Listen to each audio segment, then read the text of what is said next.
नमस्कार, जागरूकता चैनल में आप सभी का फिर से एक बार स्वागत है। आज का हम टॉपिक लेके आए हैं दर्शन। तो दर्शन के लिए हम सभी जानते हैं, हम अनेकों तीर्थ स्थल पे जाते हैं और वहाँ हम जिस भी ईश्वर को मानते हैं उनकी मूर्ति के अगर हमें दर्शन हो जाते हैं तो हम बड़े खुश होते हैं और बहुत आनंदित होकर घर पे आके बताते हैं कि हमें बड़े खुले रूप में दर्शन हुए भगवान के। हालांकि वो भगवान की मूर्ति ही है, लेकिन हमें बड़ी खुशी महसूस होती है क्योंकि दर्शन करने से हमें एक अलग ही अनुभूति है कि हमने ईश्वर के दर्शन कर लिए। तो ईश्वर के दर्शन क्या होता है, आज हम इसी टॉपिक पर चर्चा करते हैं कि ईश्वर के दर्शन कैसे होते हैं और हमें किस प्रकार से ईश्वर के दर्शन करने हैं। तो ईश्वर के दर्शन हम दो प्रकार से करते हैं। एक तो उनके रूप के, कि हम जो कहीं तीर्थ स्थल पे गए या किसी ऐसी जगह पे गए जहाँ उनका मंदिर है और हमने वहाँ मूर्ति के दर्शन कर लिए, उसको भी हम दर्शन ही कहते हैं कि हमने भगवान के दर्शन किए हैं। क्योंकि हमारे मन में श्रद्धा है, प्रेम है, विश्वास है और इसी चीज़ें हमें दर्शन होते हैं। अगर हमारे मन में श्रद्धा ही नहीं है, प्रेम ही नहीं है और विश्वास भी ना हो तो फिर हमें दर्शन नहीं हो पाते।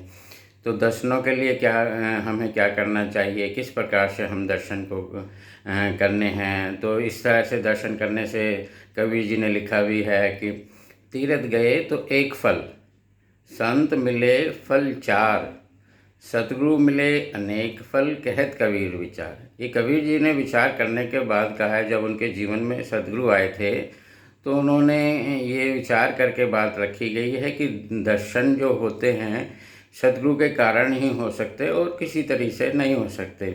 क्योंकि सतगुरु के पास वो ज्ञान होता है और ज्ञान के कारण ही हमें ईश्वर के दर्शन हो सकते हैं।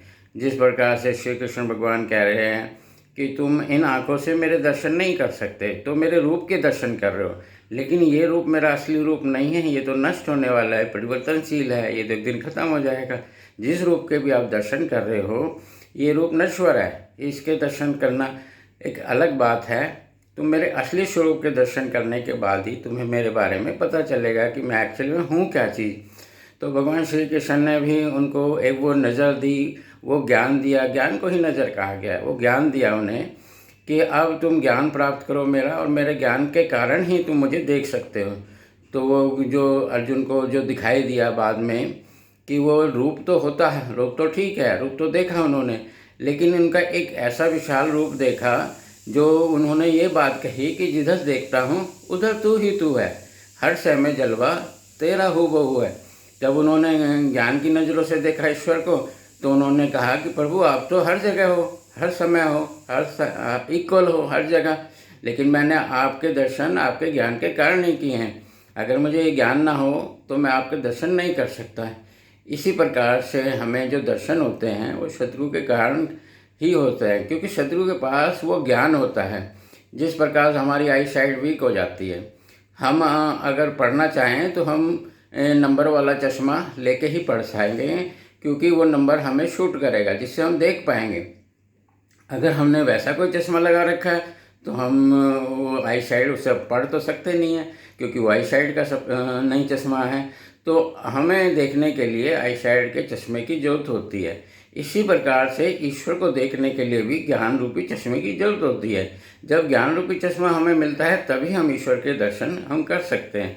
अदरवाइज हम यही कहेंगे कि हमें ईश्वर के रूप के दर्शन हुए, क्योंकि रूप तो इसके बहुत है, अनेक हैं, लेकिन एक्चुअल में एक रूप ऐसा है जो उसमें कभी परिवर्तन नहीं होता, और जिसमें परिवर्तन ना हो वही उसी को हम ईश्वर कहा गया है। कि वो परिवर्तनशील तो फिर ख़त्म हो जाती है, और जो परिवर्तनशील नहीं होता वो कभी नहीं खा, वो एज इट इज ही रहता है। तो ईश्वर तो एज इट इज ही हैं, शुरू से ही है, एक जैसे हैं और हमेशा एक जैसे ही रहेंगे। इन्हें अंदर कभी परिवर्तन नहीं हुआ, इनके असली जो स्वरूप है वो उनमें कभी परिवर्तन नहीं होता। तो उस रूप के दर्शन करने की ही बात कही गई है कि उस रूप के दर्शन करो जो नश्वर नहीं है। जो नश्वर है वो रूप तो आज है, कल वो समाप्त होने वाला है। तो हमें रूप के दर्शन के साथ साथ ईश्वर के दर्शन करना भी जरूरी है, कि हम ईश्वर के दर्शन भी करें और उस रूप के दर्शन करें जिसमें परिवर्तन नहीं है। और उसके लिए तो हमें कहा गया है कि हमें केवल और केवल सद्गुरु ही उस रूप के दर्शन करा सकते हैं। क्यों? क्योंकि सद्गुरु के पास वो ज्ञान होता है, उस ज्ञान के कारण ही हम ईश्वर के दर्शन कर पाते हैं। और जो ईश्वर के दर्शन करके हम इबादत करते हैं तो हमें वो खुशी महसूस होती है जो हमें बिना देखे नहीं हो पाती। क्योंकि हाँ, जिस तरह से एक बेबी आता है जीवन के अंदर, अगर कोई कहे कि उसके आने से पहले आप उसके दर्शन करो, उससे प्यार करो, तो उस बेबी से हमें प्यार हो ही नहीं सकता। हम कल्पना में रहेंगे, पता नहीं उसकी शक्ल कैसी है, कैसा वो दिखता होगा, कैसा नहीं। जब वो जन्म ले लेता है बच्चा, तो माता पिता सबसे पहले एक ही कार्य करते हैं, सबसे पहले उसको देखते हैं और देख के बहुत खुश होते हैं। क्योंकि वो अपनेपन का जो भाव आया, वो पैदा होने के बाद, देखने के बाद जो प्रेम आया, तो उसमें ये नहीं कहा जाएगा कि भाई पहले उससे प्रेम करो, पहले नहीं, देखने के बाद ही प्रेम हुआ। और वो देखने के बाद जो प्रेम हुआ, वो सदैव के लिए आंखों में वो सूरत बस जाती है इस बच्चे की, जो हमें कभी भी देखना चाहें तो हम उसको देख सकते हैं ध्यान करके। तो इसी प्रकार से ईश्वर के दर्शन है, एक बार ईश्वर के हमें दर्शन हो जाते हैं, उसके बाद हमारी सारी चीज़ें पूरी हो जाती है और फिर हम खुशी खुशी प्रेम प्रेम से फिर ईश्वर की पूजा पाठ इबादत करते हैं। तो आज के लिए बस इतना ही। ईश्वर के दर्शन जीवन में अवश्य करने चाहिए। इसके लिए हमारे लिए सबसे ज़्यादा इम्पोर्टेंट दर्शन है, और दर्शन के बाद जो हम पूजा पाठ करते हैं वो सफल और उपकारी मानी गई है कि ये दर्शन बहुत अनिवार्य है। आज के लिए बस इतना ही। नमस्कार, धन्यवाद।